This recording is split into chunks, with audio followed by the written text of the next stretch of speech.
drapeau, quelques secondes sur un bus, et Lamine Yamal s'est retrouvé au milieu d'une polémique internationale. La scène se passe le lundi 11 mai 2026. Barcelone vient de remporter la Liga, les joueurs paradent dans les rues, et près de 750 000 supporters sont là pour célébrer.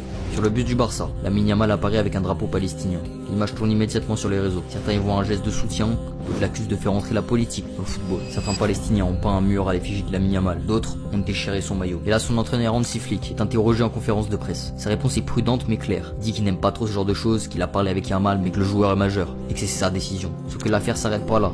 J'en profite les gars pour vous demander de vous abonner. Ça me soutient et ça me fait grave plaisir. Le ministre israélien de la Défense, Israël Katz, accuse Yamal d'inciter à la haine. Et en Espagne, Pedro Sanchez prend publiquement sa défense en disant que Lamine a simplement exprimé une solidarité ressentie par des millions d'Espagnols. En quelques heures, Yamal passe d'un jeune crack qui fait un titre à un symbole politique malgré lui. Et ça soulève une question. Quand un joueur aussi suivi que Lamine Yamal brandit un drapeau, est-ce encore seulement un geste personnel ou est-ce que dans le football moderne, chaque image devient forcément un message? On a aussi vu cet exemple avec Kylian Mbappé. Alors les gars, dites-moi, vous en pensez quoi? Vous êtes plus du côté Yamal ou plus du côté à dire qu'il aurait pas dû faire ça?